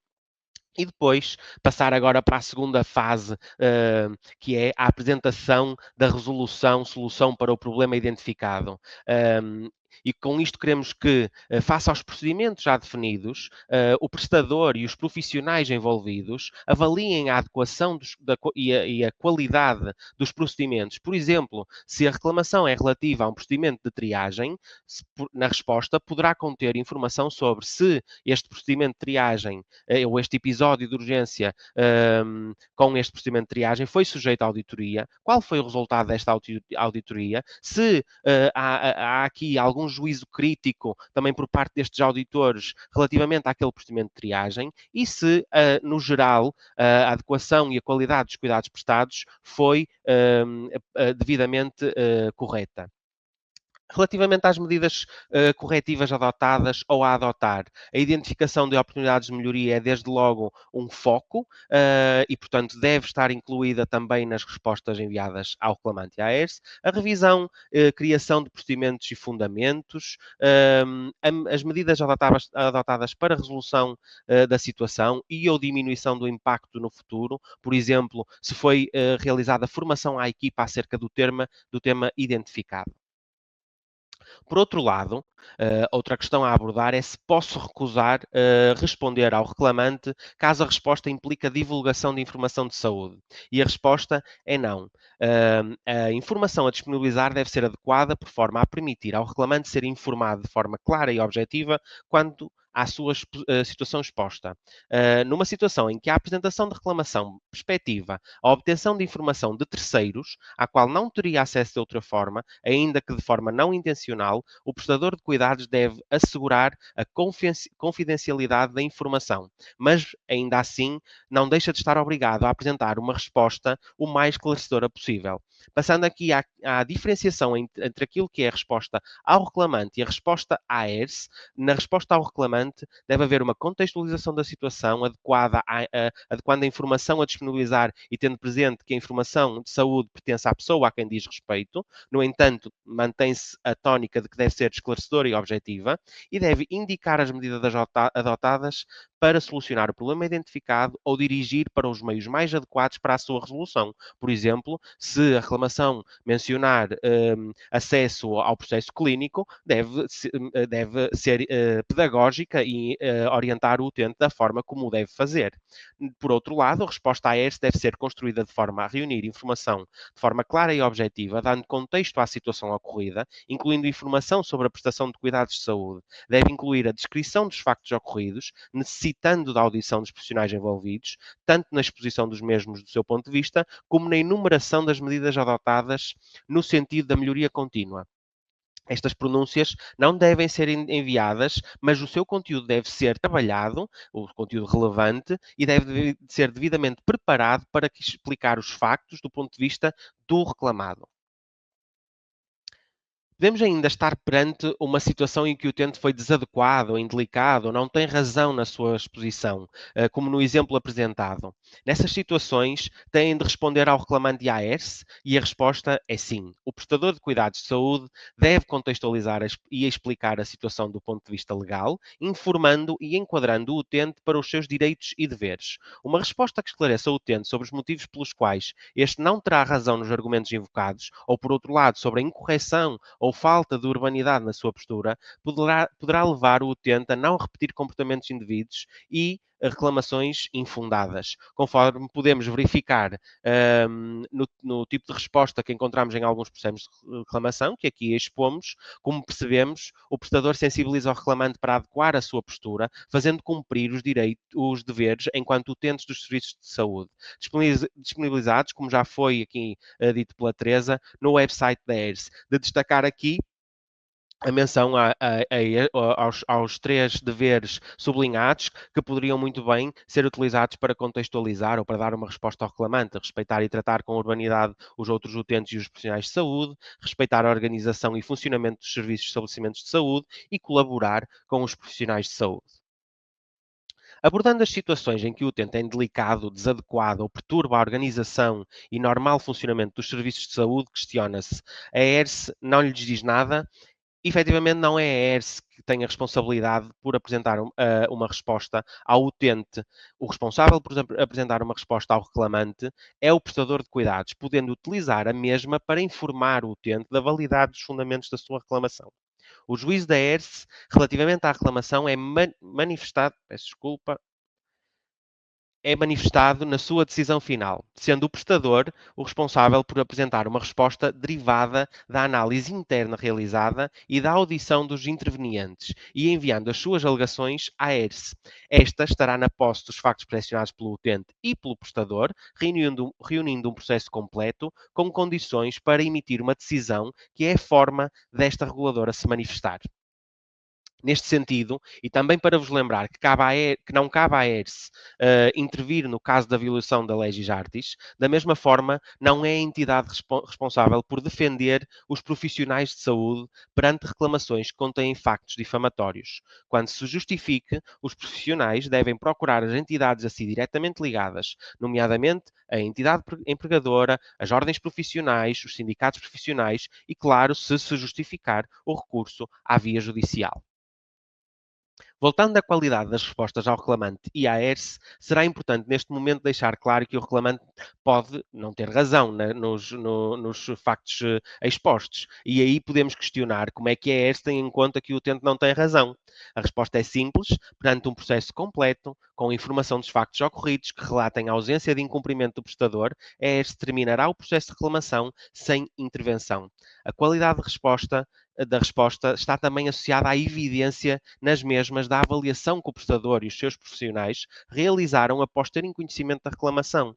Ora, se a resposta deverá contemplar uma revisitação à situação ocorrida, por forma a refletir sobre as condutas e procedimentos adotados, e um juízo crítico, apresentando através do mesmo a resolução ou solução para o problema identificado e ou, nos casos aplicáveis, a orientação do reclamante para a melhor forma de o resolver. Desta forma, não existindo fundamento para a apresentação da reclamação que a ERS só poderá apreciar estando na posse das alegações, o utente tem direito, ainda assim, a obter uma resposta. Por isso, voltamos a referir que a construção das respostas às reclamações pelo prestador deve ser também pedagógica, pelo que a consulta à informação disponibilizada pela ERS em matéria de direitos e deveres dos utentes é uma ferramenta muito útil aos gabinetes que preparam as respostas. Passando aqui ao quadro apresentado como orientador da resposta, deverá conter um esclarecimento ao utente, promovendo a literacia em saúde, a orientação do utente para a resolução do problema, por exemplo, orientando para serviços indicados, elucidar sobre os meios disponíveis na comunidade para satisfazer a sua necessidade e clarificar a matéria em causa em termos de direitos e deveres. Mais uma vez, chamar-vos a atenção para o website da ERSE, que pode ter aqui uma função importantíssima na capacitação ao utente, através dos mais variadas formas, alertas, notas informativas, boletins ou outros, já aqui mencionados pela Teresa. Passando a um novo exemplo fictício de reclamação, temos uma situação em que, no decurso de um episódio de urgência, há a menção a um procedimento de triagem com atribuição de pulseira azul, que corresponde a uma prioridade não urgente, que leva a um período de espera prolongado. Há também a referência a que foi solicitada a reavaliação, ou seja, a retriagem, tendo sido alegadamente recusada. Posteriormente, veio a confirmar-se uma situação mais grave, que culminou no óbito do utente. Sem entrar na apreciação dos factos, algumas vezes verificamos a dificuldade sentida pelos técnicos dos gabinetes de cidadão e equiparados em obter a pronúncia dos profissionais de saúde sobre os factos. E muitas vezes o motivo prende-se de facto, com o estar em causa a qualidade dos cuidados ou a sua adequação, indiciando violação das leis da arte. Por isso, queremos responder a mais uma questão. As respostas dos profissionais de saúde devem ter impacto para além do contexto casuístico da reclamação? E a resposta é sim. Devem servir como informação para a avaliação da necessidade de alteração e ou adoção de novos procedimentos. As respostas têm sempre impacto dentro do contexto em que se inserem. Relembrando que as reclamações são uma fonte de informação, para além da resolução do caso em concreto, qualquer audição dos profissionais de saúde irá contribuir para a revisão ou adoção de procedimentos e contribuir para a melhoria contínua.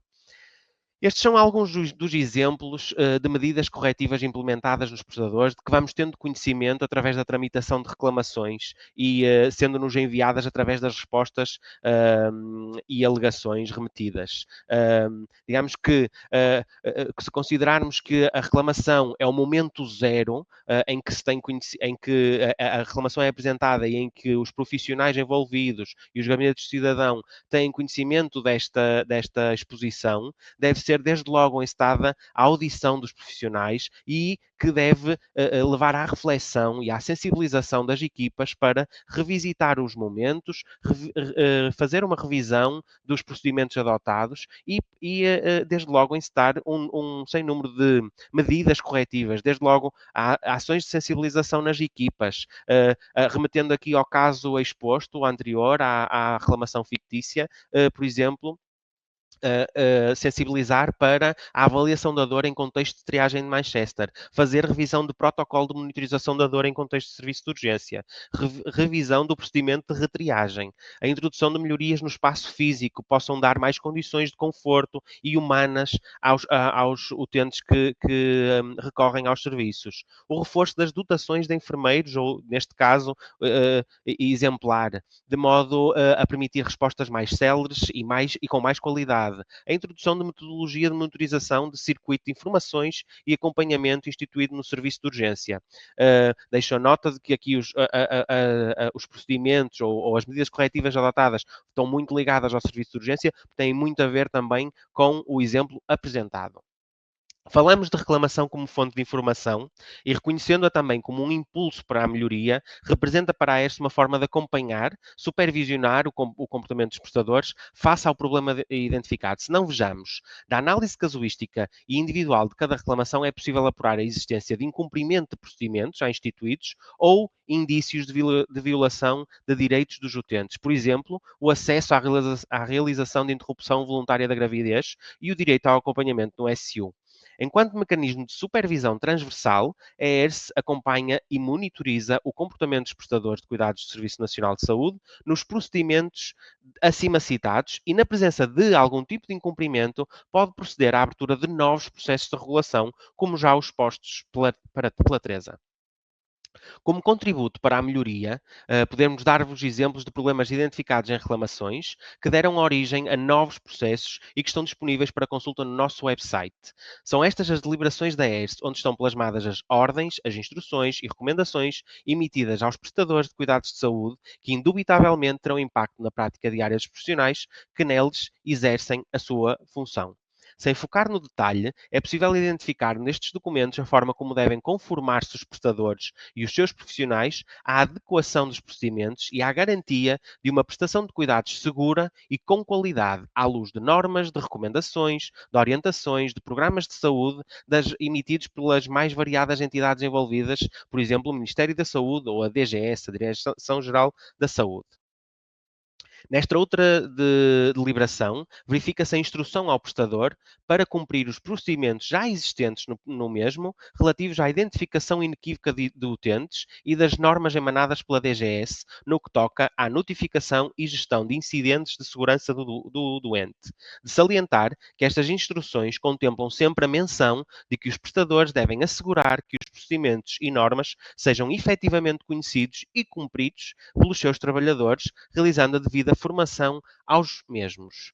Nesta outra situação, a reclamação identifica a inconformidade no que toca aos procedimentos de administração de fármacos, especificamente uma vacina, e a ERS emitiu a instrução ao prestador, numa linha semelhante à anteriormente referida, agora orientando para o cumprimento da instrução de trabalho que já existia no prestador, relativa ao assunto, bem como ao cumprimento do Plano Nacional de Vacinação e que estes sejam conhecidos, mais uma vez, pelos seus profissionais. Neste outro exemplo, o problema identificado é relacionado com o procedimento de contagem de compressas no decurso do trabalho de parto. A instrução ao prestador é no sentido de garantir que sejam respeitados os direitos e interesses dos utentes, nomeadamente o direito aos cuidados adequados, tecnicamente mais corretos, com humanidade, com prontidão, em conformidade com o estabelecido no artigo 4º da Lei nº 15/2014, de 21 de março. Mais uma vez, a instrução ao cumprimento das regras constantes das orientações da DGS referentes à análise de incidentes e de eventos adversos, percebendo-se assim que é premente que os profissionais de saúde possam cada vez mais ter interesse em conhecer estes conteúdos. Mesmo não sendo relativos aos seus locais de trabalho, estes podem apresentar-se como um meio de informação e prevenção, no sentido em que podem antecipadamente adequar a sua prática e evitar comprometer a qualidade e a segurança dos cuidados prestados. Para terminar, e porque agora conseguimos ter uma melhor percepção dos desfechos e dos impulsos dos processos de reclamação, a ERS salienta a importância de dar feedback aos profissionais de saúde envolvidos nos processos de reclamação sobre as decisões da ERS, bem como das devidas medidas corretivas a tomar ou já tomadas. Aqui estão reunidos alguns dos desfechos e consequentes impulsos promovidos pelo tratamento de reclamações e que têm impacto no dia a dia dos profissionais de saúde. Vejamos, a reflexão regular e sistemática da equipa multidisciplinar, a revisão e criação de novos procedimentos, o impacto que pode ter também em outros projetos a iniciar no prestador, sejam eles tendo eles um impacto também no percurso académico e profissional dos profissionais de saúde que possam estar envolvidos na criação destes projetos. A formação aos profissionais de saúde com foco nos assuntos e temas identificados. A melhoria das condições de trabalho, nomeadamente das dotações, dos circuitos do utente, dos procedimentos e obviamente, não podemos deixar de falar aqui da melhoria dos indicadores de saúde, sejam eles relacionados com a queda, aos úlceras de pressão. Nós sabemos que os prestadores fazem avaliação destes indicadores e, portanto, todos estes impulsos serão no sentido de criar um ambiente mais seguro e com impacto para o centro daquele que é o nosso foco, digamos, o utente. Esperamos assim que os conteúdos agora partilhados sejam úteis, não só no que ao tratamento de reclamações se referem, mas essencialmente na procura por colocar o utente no centro do sistema de saúde português, atribuindo à sua experiência a importância que é exigida para uma constante busca por melhores e mais seguros cuidados de saúde. Obrigado. Obrigada, Miguel e Teresa. Obrigada a todos os que continuam a ouvir-nos e temos ainda muitos participantes em linha. É por isso que vamos agora abrir um espaço até sensivelmente às 11h15 para perguntas e respostas quanto a esta primeira parte das apresentações da Teresa e do Miguel. Como sabem, as apresentações foram complementares, portanto, Teresa e Miguel, eu tentarei passar-vos consoante o tema, mas sintam-se à vontade para complementarem consoante as perguntas que forem sendo feitas. Salientava também a todos os participantes para continuarem connosco depois das 11h30. Nós faremos um breve intervalo, o Vítor falará sobre isso também a seguir. As perguntas que não conseguimos responder aqui, eventualmente poderemos responder mais à frente, após a mesa redonda. Sem mais demoras, pedia à nossa equipa de back-office, que tanto nos ajuda a sistematizar o webinar, e a nossa primeira pergunta foi colocada pela Débora Leitão. Obrigada pelo seu interesse, e diz-nos que faz-nos uma pergunta concreta relativamente a um slide. Teresa, saberás de cor a tua apresentação, assim espero, e perguntam-nos que, uma vez que o reclamante pode ser quem acompanha ou visita e a resposta à reclamação poderá envolver informação clínica, como é que se respeita o Regulamento Geral de Proteção de Dados em simultâneo, ou seja, conjugada com a obrigatoriedade de responder ao reclamante? Não é ao utente a quem pertence a informação clínica? Teresa. Bom dia, obrigada pela questão. De facto, o acompanhante, como já vimos, tem efetivamente direito a reclamar. Isso resulta daquele conceito amplo que a Débora até assinalou no slide 9. Naturalmente, o direito à reclamação deve ser sempre analisado em articulação com outros regimes, designadamente com o regime jurídico da proteção de dados pessoais, e aqui revela-se importante a proteção, é óbvio, da nossa informação clínica. Como a Débora disse, e bem, a informação clínica é da propriedade de cada um de nós, não é do prestador, não é do profissional de saúde, nem de terceiros. Portanto, se um acompanhante reclamar sobre o atendimento prestado a quem está a acompanhar, o prestador deverá responder à reclamação, é claro. A resposta é sempre obrigatória, como já vimos, mas deverá ter então algumas cautelas em relação ao conteúdo da resposta a fornecer ao acompanhante, que foi quem reclamou. O prestador deverá, por isso, ter em conta o segredo do processo clínico, e por isso a resposta à reclamação não pode ser um veículo para que se permita que um terceiro, que não o concreto utente, possa aceder à informação clínica que não lhe pertence. Se pretenderem aceder ao processo clínico de quem acompanham, os acompanhantes poderão sempre fazer um pedido de acesso à informação clínica, obviamente que para isso deverão demonstrar a sua legitimidade para aceder ao processo. No que respeita às alegações à ERSE, estas devem ser circunscritas à factualidade reclamada, permitindo, no entanto, a sua veiculada ao longo de toda a apresentação, e como o Miguel também explicou de forma mais pormenorizada. Portanto, é nestes termos que deve ser feita a resposta e as alegações à ERSE. Muito bem, Teresa.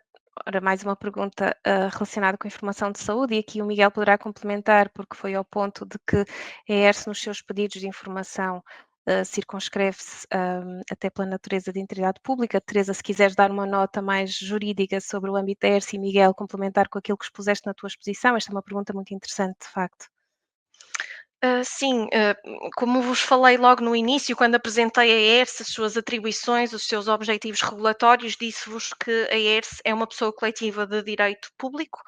Nessa veste, a ERSE solicita o enquadramento estritamente necessário para o cumprimento da sua missão, das suas atribuições de interesse público, que são definidas também nos seus estatutos previstos no Decreto-Lei 126/2014. É importante acrescentar, e aqui o Miguel também me irá ajudar, que a ERSE, nos pedidos de informação que faz aos prestadores de cuidados de saúde no âmbito da tramitação do processo de reclamação, solicita apenas a informação que seja ela adequada, necessária, pertinente e fulcral para a sua apreciação, para o apuramento da situação em causa. Esta já é uma prática consolidada. Este pedido de informações adicionais que são solicitadas com o objetivo de podermos exercer de facto as nossas funções, e, portanto, pedimos exclusivamente informação que releva, e as entidades também só nos enviam a informação que de facto é relevante para o concreto apuramento da factualidade e a decisão daquele processo de reclamação. E depois também salvaguardar que o tratamento desta informação tem por base medidas técnicas e organizativas que garantem também elas o sigilo e a segurança dessa informação. Portanto, também a ERSE está sujeita a sigilo e designadamente no que respeita a dados pessoais. Miguel, queres complementar alguma Eu coisa? só deixaria aqui a nota de que muitas vezes a informação que é solicitada é também para contextualização de procedimentos que podem estar associados àquela prestação de cuidados, nomeadamente associados a doentes de foro oncológico, doentes de foro cardiológico, que muitas vezes são informações que nos podem ajudar se, por exemplo, tempos de resposta foram garantidos, se os procedimentos adotados foram adequados e será mais uma informação de contexto do que propriamente informação clínica. Muito bem, obrigada a ambos. Podemos continuar. Temos agora a Sandra Mota, obrigada pela sua questão. Se para se reclamar o reclamante só tem 10 dias úteis para o fazer, qual o tempo de demora a obter uma resposta à sua reclamação? Ora bem, Teresa, se calhar pedia-te aqui uma clarificação do que é este prazo dos 10 dias úteis, que não será tanto para o reclamante, mas sim para o prestador após recepção da reclamação. Correto. Como vimos, recebida uma reclamação por parte do prestador de cuidados de saúde, ele tem logo de dar início ao fluxo de tratamento das reclamações e no prazo de 10 dias contados desde a apresentação da reclamação, o prestador de cuidados de saúde terá de nos enviar à AERSE, terá de submeter a reclamação no SGREG, no Sistema de Gestão de Reclamações, terá de remeter ao reclamante uma resposta cabal que esclareça todos os factos reclamados e terá ainda também, no prazo de 10 dias úteis, é esse o prazo que atualmente está em vigor, terá também de enviar as suas alegações à AERSE. Portanto, acho que assim se responde à questão colocada pela Sandra Mota. Obviamente que estamos sensíveis às dificuldades que os prestadores de cuidados de saúde enfrentam, mas de facto é este o prazo que vigora atualmente, 10 dias úteis. Certíssimo. E quanto à questão o reclamante pode apresentar a sua insatisfação, não necessariamente circunscrita neste prazo dos 10 dias úteis, correto? Portanto, Claramente, é sim. É óbvio que quanto mais próximo dos factos for feita a reclamação, melhor é e mais facilita o processo também para o prestador conseguir identificar o que terá ocorrido. Portanto, não há efetivamente um prazo definido na lei para o reclamante reclamar, mas recomenda-se que o faça o mais próximo possível dos acontecimentos que vão originar a reclamação. certíssimo. Temos mais alguma pergunta? Se após a reclamação, Joana Silva faz-nos esta pergunta: se após a reclamação ter sido analisada pela ERSE, o gabinete assume que será uma profissional de saúde, o gabinete do cidadão informou que a reclamação foi enviada para a Ordem dos Médicos, como posso saber em que ponto está o processo? Passava para vocês também, não sei se o Miguel pode adiantar também aqui uma resposta. Sim.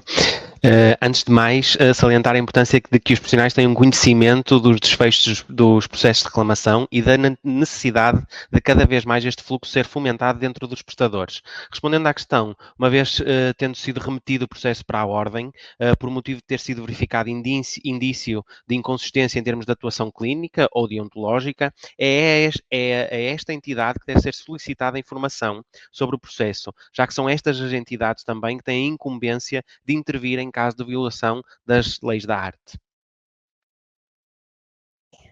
Muito bem, obrigada, Miguel. Podemos, se calhar, passar para mais uma outra pergunta e resposta. Uma outra pergunta?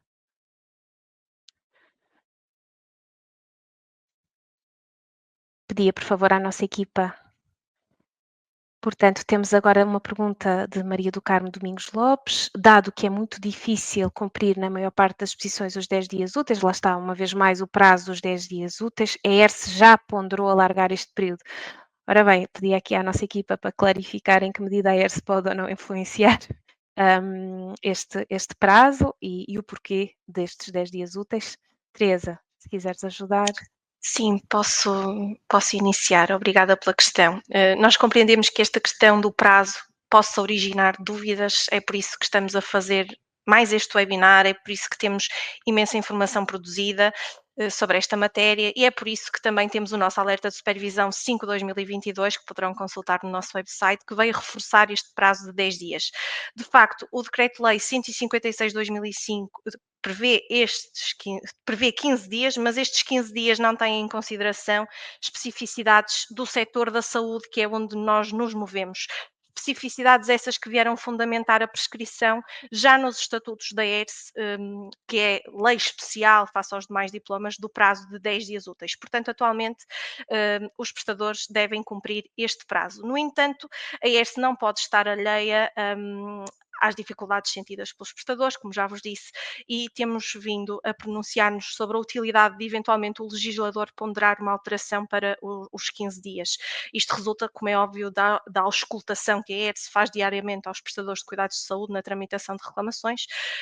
Fizemos também há pouco tempo algumas deslocações junto dos prestadores que também nos referiram essa preocupação, que nos referiram essa dificuldade, e pronto, como a ERSE realmente não é alheia, tem sido feita essa pronúncia pelos 15 dias, já que o que se pretende é, de facto, com a instauração de um prazo, pretende-se que a reclamação seja submetida, seja bem instruída, com as alegações à ERSE, com uma resposta atempada, com qualidade ao reclamante, e nesse aspecto os 15 dias poderiam realmente ajudar nestes pontos. Mas atualmente, é como vos digo, temos os 10 dias úteis para cumprir. Teresa, obrigada por este enquadramento e, de facto, acrescentaria só, este tem vindo até a emitir recomendações, a ERSE, que enquanto entidade independente não está sujeita à tutela, mas emite recomendações nesse sentido e esta questão da uniformização do prazo, 10 dias úteis versus 15 dias úteis, beneficiaria até de uma uniformização daquele que é o regime jurídico do livro de reclamações lato sensu, evitando assim até lapsos de interpretação por parte das entidades reguladas e, portanto, não deixámos já de nos pronunciar nesse sentido, conforme consta até dos nossos relatórios de atividades. Para já, ainda assim, o prazo legal é de 10 dias úteis. Teremos mais alguma pergunta? Perguntava a nossa equipa. Novamente, Débora Leitão, se as reclamações são factos do ponto de vista do reclamante, em que medida é que é obrigatório aceitar uma qualquer reclamação de um terceiro que não tenha estado em momento algum. Perdi a pergunta, não estou a conseguir lê-la, não sei se me podem obrigada. Aceitar uma qualquer reclamação de um terceiro que não tenha estado em momento algum presente. Pode-se afirmar que foi um facto e não mera confabulação? Que tipo de resposta podemos fornecer nestes casos? Ora bem, Miguel? Ora,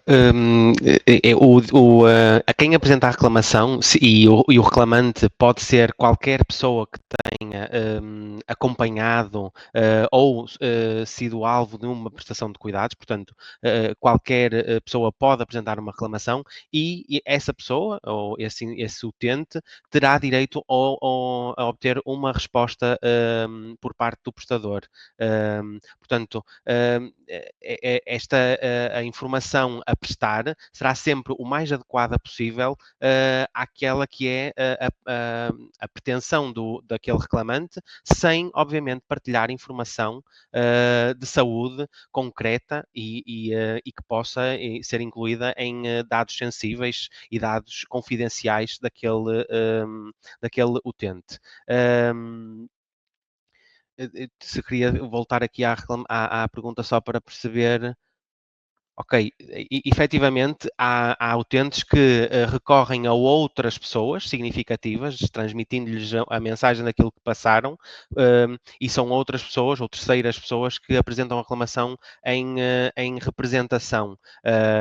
No entanto, é sempre necessário que a pessoa a quem se responde não obtenha informação que não lhe corresponda. Portanto, é essa a mensagem a transmitir essencialmente.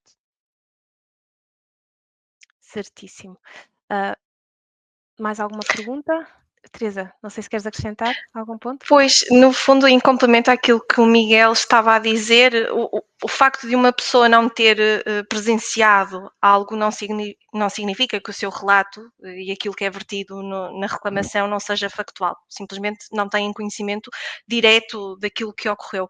Mas isso não implica que o que escreveu não seja verdade e não corresponda realmente aos factos ocorridos. O prestador, neste caso, obviamente, deverá cumprir o seu dever de resposta, deverá tomar uma posição sobre este relato efetuado e a resposta a fornecer deverá ser sempre completa e adequada, sem prejuízo, como o Miguel referiu, das cautelas que deverá adotar, caso esteja em causa a informação clínica de terceiros. Portanto, era isto que queria complementar. Obrigada, Teresa. Precisamente, é esse sempre o nosso testemunho, quando estas perguntas nos são colocadas diretamente pelos prestadores, quando têm estas dúvidas quanto a como devem enquadrar as respostas às reclamações que recebem. Eu pediria uma última pergunta, porque já vamos entrar em período de intervalo, e Maria do Carmo, obrigada pela sua questão. No SGREC, portanto, o Sistema de Gestão de Reclamações, portanto, assumo que será lidará com o nosso sistema de gestão de reclamações, anexamos a pronúncia dos profissionais.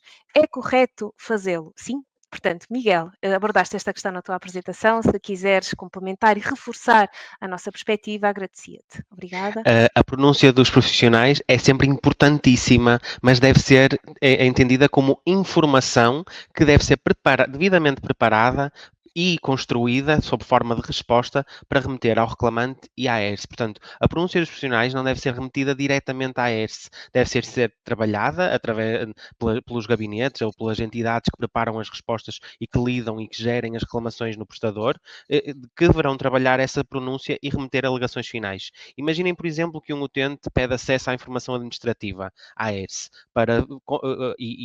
a ERSE irá apresentar toda a documentação que compõe este processo administrativo. Portanto, se o prestador enviou uma pronúncia transcrita ou o próprio e-mail trocado internamente na instituição com a resposta do profissional, o utente irá ter acesso a essa resposta.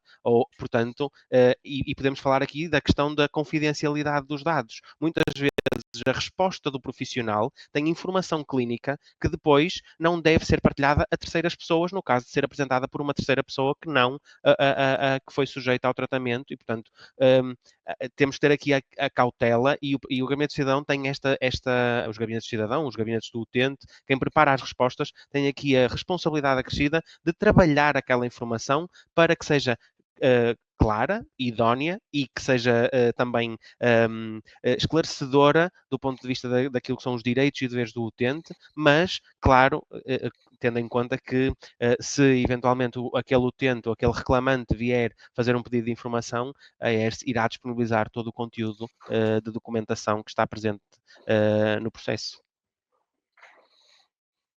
Obrigada, Miguel. Eu terminaria aqui esta primeira parte, esta primeira ronda de perguntas e respostas. Obrigada mais uma vez a ambos pelas vossas apresentações. Passava ao Vítor e fazia minhas as palavras da equipa. Certo, Vítor? Teremos uma nova ronda de perguntas e respostas. Passo para ti. Sim, Para estas sendo questões de que, organização. como não será possível responder a todas as perguntas de quem nos está a ver, há sempre a possibilidade de enviarem um correio eletrónico para direitos.deveres@ers.pt. Pode enviar as suas dúvidas ou questões para este correio eletrónico e a nossa equipa também terá a oportunidade de responder a essas questões, caso elas não sejam respondidas durante o fórum. Daqui a 15 minutos aproximadamente vamos voltar para uma mesa redonda com os restantes convidados